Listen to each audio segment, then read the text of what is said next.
Hi everyone, welcome back to my channel. I'm Isabel and this is my library. In today's video, I bring you my wrap up for the month of June.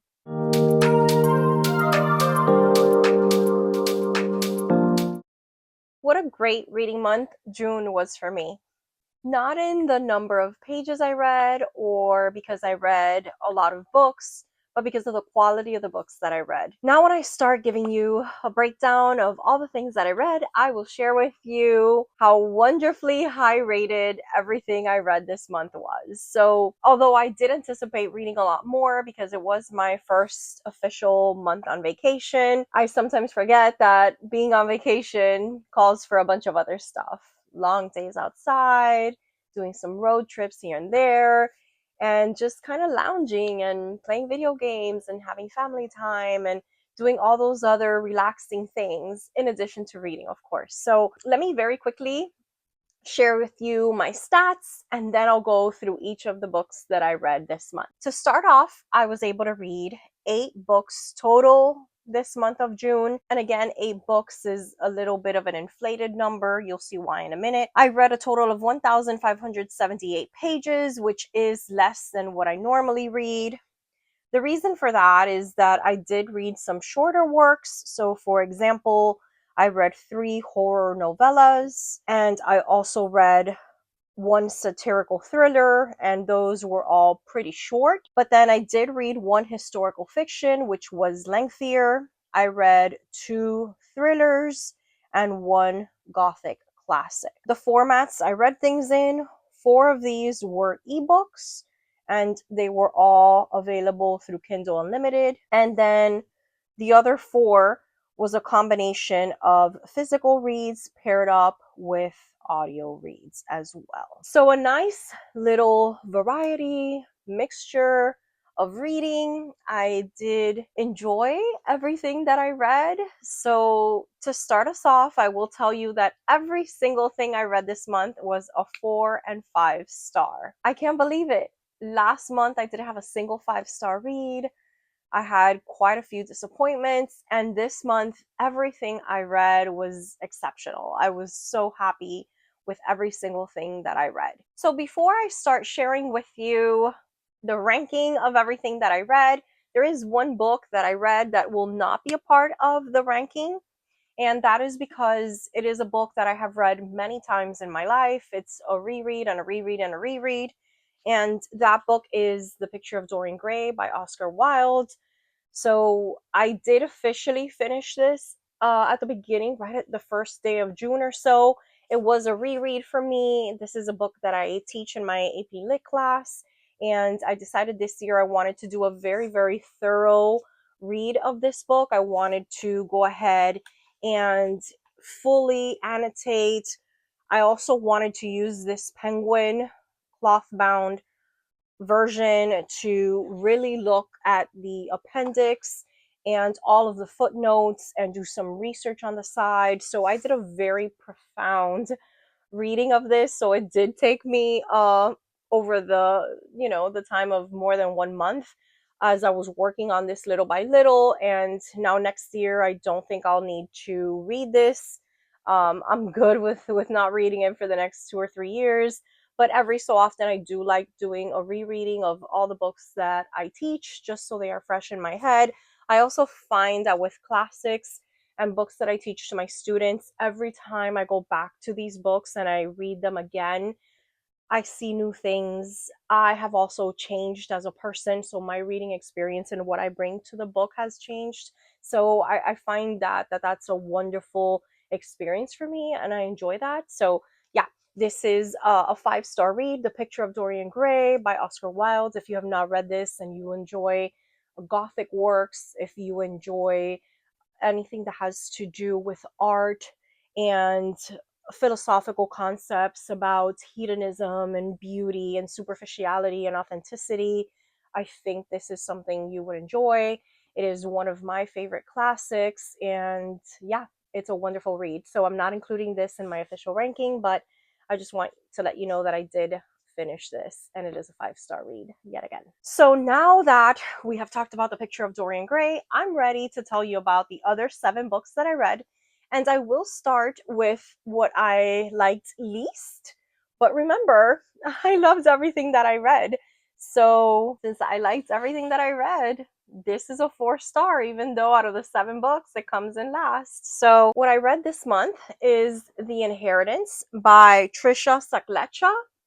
And this is my first time reading a book by this author. I was very excited by the premise of this book. And something I would like to let you know, although this book is marketed as a thriller, I feel that more than being a thriller, it is a family drama kind of book. So if you go into it with that mentality, perhaps you won't be disappointed, because I have seen a couple people talking about the thriller not being very thrilling, that it's a lot of interactions between the family members. And yeah, this is pretty much a family drama with some thriller components in there, right? But it does take a long time for the thriller part to kind of kick in. And so basically, in The Inheritance, we are following a family, and they have all gathered together for kind of like a vacation kind of thing. And there's many different siblings, and they are all interested in getting a part of the father's living inheritance, if you will. So their father is still alive, and there is a lot of money and a company and all of this that they each would like to have some sort of part of. And they were gathered here together under the impression that the father was going to begin distributing responsibilities and assets and all of that, because he was recently very sick and had gotten over his illness, but still his health was considerably questionable. So this is under the premise in which they are all getting together. And obviously, each of the characters has a different set of dynamics. They have their significant others. There are secrets that need to be kind of discovered. There was a component that I enjoyed toward the ending, which is why this book is a 4 star. I was kind of in 3.5 territory throughout the whole book, but then there was something very interesting that happens toward the ending of the book that made me go ahead and push that to being a 4 star. And I think it did that very well. I was very interested, impressed with what the book did with that. So if you're interested in inheritance stories, in kind of family dramas, sibling stories, this might be a thriller that, or a family drama that you enjoy. And that's The Inheritance by Trisha Saklecha. So the next book on my list is Night and Day in Misery by Katrina Ward. And this is one of the Amazon original stories. It is part of the Shivers collection. And I believe I have on my channel talked about these collections before, but I just want to tell you that I am loving this Shivers collection. I do know that before they released the Shivers collection, they did release last year another collection that also had major horror writers creating these short novellas, short stories, and they are delightful. You'll see a couple of them come up in this wrap up video, and I truly think that they all pack a punch. They all have different aspects of horror that they focus on. So some are like grief horror, others are perhaps like psychological horrors or supernatural horrors. There's a lot of family dynamic. They all really connect with you emotionally. And I think that's why they're all from like masters of the horror genre. But to see them craft these very, very short novellas is wonderful. So, that being said, Night and Day in Misery by Katrina Ward is definitely a story that explores grief. So, in this, we are following a wife and mother that has lost her son under these circumstances. And obviously, this is a very short novella, so I don't want to say too much, but it is the exploration of how she is dealing with that grief and how she has been unable to move past that loss and continue with her life. So we see her at the beginning making her way to this hotel, which is rumored to have been like the last place that her son was. And what follows is her journey there. But I found this to be very emotional. I was emotionally connected. It tugged at my heartstrings, and the horror was very palpable as well, because it does play into a lot of real fears that humans have. So I definitely recommend Night and Day in Misery by Katrina Ward. And this one was also a 4 star. Don't think I told you that, but 4 star rating for this one. So next on my list is Letter Slot by Owen King. And this is again a part of the Shivers collection. And I rated this a 4.5 star.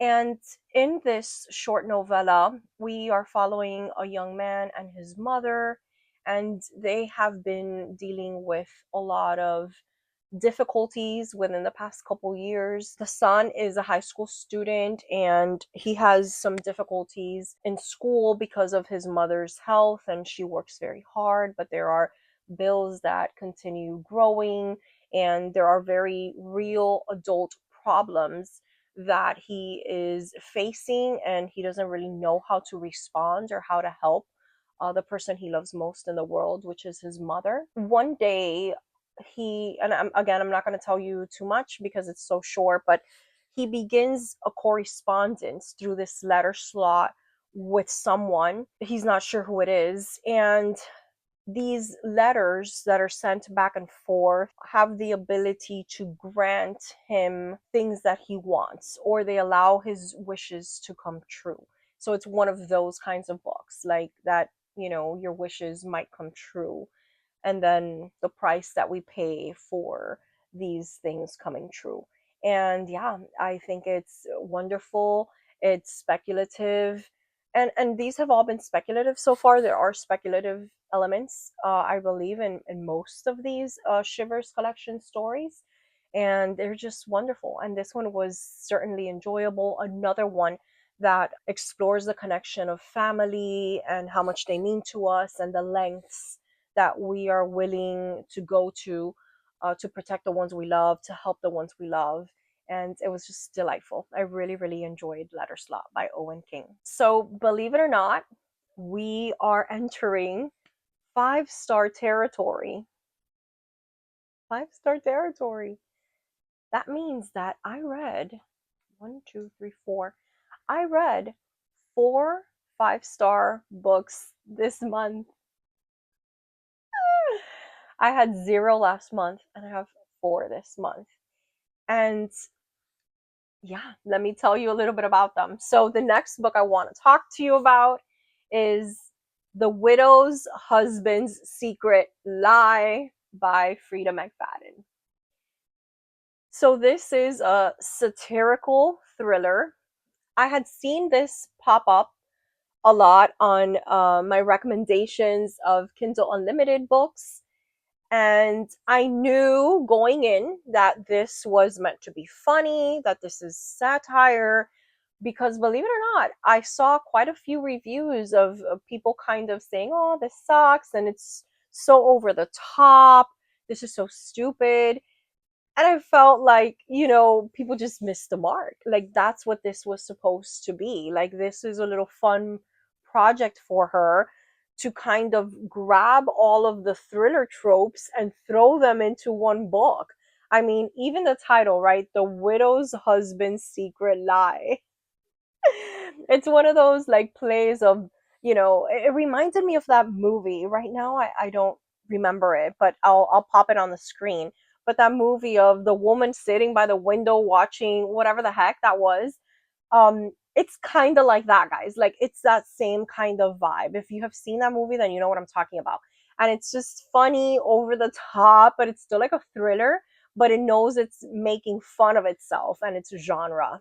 Okay, so basically, in The Widow's Husband's Secret Lie, um we are following a woman who is a widow, and she feels like she sees her husband everywhere, and she tries to talk to her friends, And then mysterious things start happening with her friend. Her friend is not where she needs to be when she needs her to be, and then she swears she's seeing her dead husband everywhere, and she's not sure if he's really alive and didn't die even though she saw the body. And how is this possible? Guys, I can't tell you how many times I laughed out loud with this. I thought it was just so fun because a lot of times thrillers, just with these tropes, they just go over the top, and sometimes you're like, I've heard this before, and this is a little bit far fetched. Like, this needs to stop, right? She takes all of those far fetched like ideas and then adds to them and adds to them and adds to them. And then she does it like sequentially, like within the same chapter. She'll be like, and then this happened, and you're like, oh my God. And then she'll add like another nuance layer. And I wish I could like give you my spoilery thoughts on this so that I could show you the examples of how silly, ridiculous, and over the top this is. Um, I thought it was wonderful. It was such a good time. And that's exactly what I'm looking for with a Frida. Normally with a Frida thriller, I'm looking for fun, quick read that I usually read on my Kindle through Kindle Unlimited. And I read those in bed, and I can fly through a couple chapters, and I could literally read that in like 2 nights because that's how quickly I can go through them. And this one had all of those elements, but in addition to that, it had the humor parts. And I was just chuckling half the time. I was like, oh my gosh, this is wild. So it was just such a fun time. This was really a very fun read for me.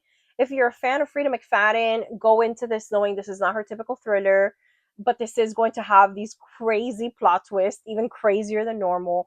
And it's just a good time. It's like a fun, satirical little thing that's making fun of itself. And I really, really enjoyed it. So my next favorite book was The Blanks by Grady Hendrix. I know I mentioned this very briefly. I think it was in my mid-year freakout tag. This is again a part of that Shivers collection, and this is a Grady Hendrix, which you already know how much I love Grady Hendrix. We are having a tone shift though. In that Frida book, it's fun and funny and makes you laugh. Normally, Grady Hendrix books do that too. He does blend or mix in a lot of humor with his horror. This one doesn't have that. So I do want to let you know that if normally what you like about Grady Hendrix is his humor and stuff like that, this really doesn't have that. It doesn't have the humor, it doesn't have the gore. This is like a more serious Grady Hendrix. That's how I'm able to kind of describe it. But it is incredibly original. The premise is something I've never really read before, and his writing is just as good. So, quickly again, I'll tell you just a few things because again, it is a short novella. The Blanks is following a family that goes every summer to their summer home that is located in this kind of town or place that is a unique kind of setting. People go there to get away from the real world. You have to take a ferry to get there. They're very protective of who goes there, who buys property there, who lives there. From the beginning, we find out that there's a woman who's kind of been outcasted from their society, and everyone is kind of talking about it. And it's kind of weird because they're very close knit and protective and loving of each other, but this woman has kind of been uh pushed out of the community, and we're really not sure why. Then we get to the thing. There seems to be something on this place that's very dangerous, and you have to avoid it at all cost. And if you don't, then there's a price to pay. And that's really all I want to tell you because I went into, you guys know I like going blindly into these things. I don't read the synopsis, especially for something this short. So I had no idea what I was getting into. And man, this was wonderful.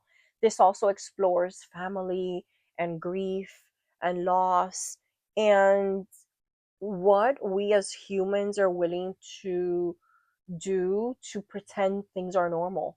And that I found that to be the scariest part of this book, that commentary on how quickly we turn a blind eye to certain things because out of mind, out of sight. I found that to be the scariest part of this. And if you've read this, I'd love to talk to you about that, maybe in the comments um, down below. But I thought some of the things that these characters were doing or how they were reacting to these things was just mind blowing. Like, how is this your reaction to this? So, and that scares me about humans. So I thought that was wonderfully explored here.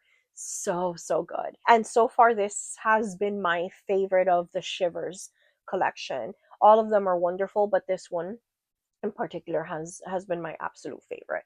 And that is The Blanks by Grady Hendrix, which also got a 5-star. Okay, so next we have my second favorite book of the month of June. This is obviously surprising to me, and that is The Nightingale by Kristen Hanna. You guys already know I don't really read historical fiction. This channel mostly focuses on my reviews of horror, thrillers, mysteries, classics, poetry, that kind of thing. And historical fiction and fantasy are two genres that I don't really read a lot. And this book reminded me of why I don't read historical fiction more often. And I'll explore that now in a little bit. First, I'll let you know that if you are interested in my complete thoughts of The Nightingale by Kristen Hanna, there is a live video on my channel. This was a buddy read that I did with Jackie from the Reading Wordsmith. She and I read this together. She is a big historical fiction reader and I am not. So we kind of said, hey, let's buddy read a historical fiction. And she's not really a thriller reader. So then we said our second one will be a thriller. And so we're kind of exploring each other's favorite genres. And that's something that we decided that we wanted to do. So there is a live video on my channel where you get to see our complete thoughts on The Nightingale and our experience with The Nightingale. And it does have spoilers, so the first part is spoiler free, but that second part does get into spoiler territory. So The Nightingale is basically a historical fiction set in France during the Nazi takeover times, when the Nazis are in France and they are occupying a lot of their homes. And at the beginning of this book, we are in the present day, but very quickly we go back 35 years or so into the past, where we stay for the majority of the book. And there are quite a few chapters, I'd say maybe 4 or 5, that come back to the present timeline, which features one of the characters as an older woman. We are not really sure during those times which of the two sisters that we are following in this book is featured in the present day narrative, and that's part of like a little mystery that's there for you to solve. And basically, we are following two sisters, Vianne and Isabel. And Vianne is the older sister. She is the sister that is more responsible, that follows rules better, that stays in her lane, that does whatever she's told, that protects her family at all costs.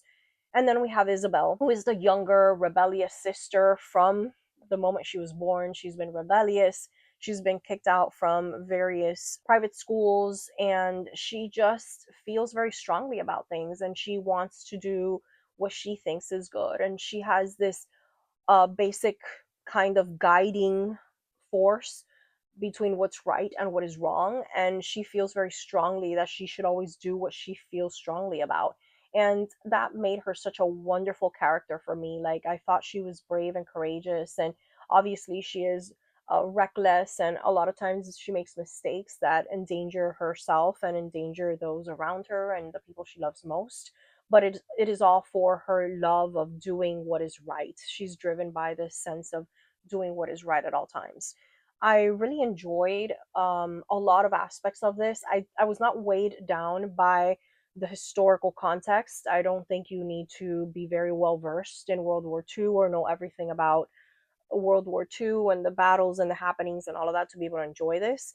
It is basically two character stories set in this time period, but still we do see the effects of war on the soldiers, on the family members that are left behind.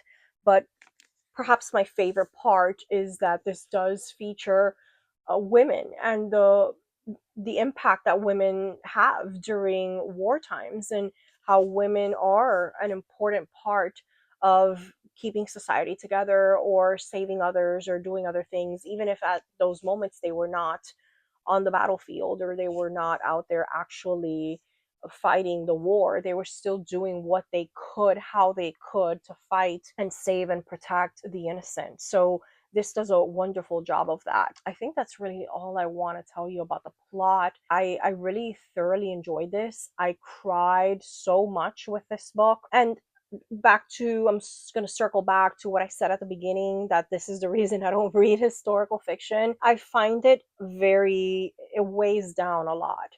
And obviously I know that this is fiction, right? But I know that this happens and these stories have happened, and this is very indicative of things that are happening in the world and today, and this is so relevant to this moment. So that's why I don't read this kind of book very often, simply because it's too emotionally heavy for me. I do enjoy reading as an escape. For me, that's why I love speculative books, I love horror books, I love thrillers where the deaths of people don't matter. It's about either solving a crime or the gore or that's the important part. It doesn't hit like these books hit. I do it basically because I enjoy reading to escape. I love diving into another world and exploring all these different things that um kind of, make me feel fear without being there. But this kind of fear is different. This fear is oppressive. This fear makes me feel sad for the injustices of the world. It's just too heavy for me. So although I really did enjoy this book, it is a 5 star. It's my second favorite read of the month. I don't want to read stuff like this very often. And, if there's a lot of people who love historical fiction and they can read these all the time, and that's great. But for me, it's just too much. And it's a beautifully written book. The language is beautiful. There are so many quotes, and we shared some of those in the live. But there's so many beautiful quotes. The writing is great. I thought the characters were well fleshed out. And yeah, it's just a wonderful, wonderful book. But it's not making me convert, and I am not becoming a historical fiction girly anytime soon. But I'm still incredibly happy that I read this, and I appreciate everything this made me feel and everything I learned from this. But I'm ready to go back to all my thrillers and my horror books for some time. But yes, if you do enjoy historical fiction and for some reason you still haven't read The Nightingale by Kristen Hanna, I think you'd love it. I think you'd love it because if I loved it, I'm sure you will love it as well. And now is time for my favorite book of this month. I know I'm late to the game. I should have read this back in 2016, maybe 2017, when this book came out. I never got to it.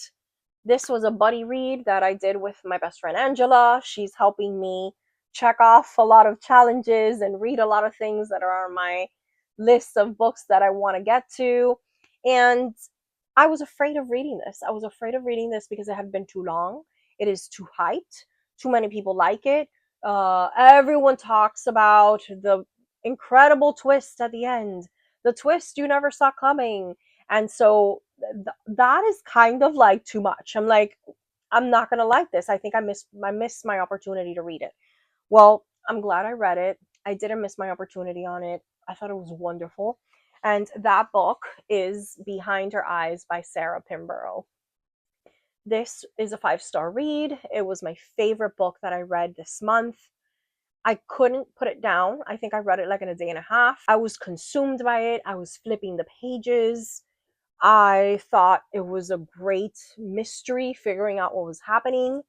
The plot twists were great. They were cool. They were different. I feel like it was well written. There were no real plot holes that I can think of, which a lot of times happens when you have very wild thrillers out there.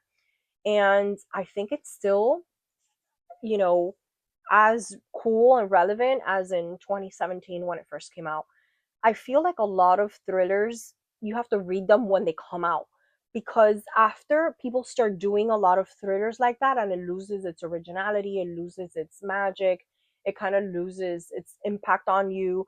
And then once you've read a lot of stories like that, you're like, this is like this book, and you guessed it and you know what it is. That does not happen in this book.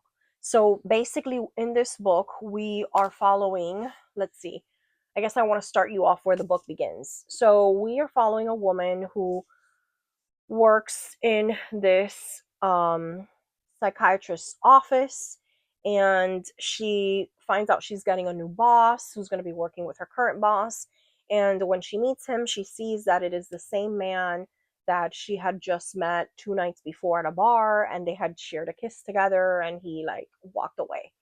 And she's, freaking out because this is not her boss and she had this moment with him, but they kind of get over that.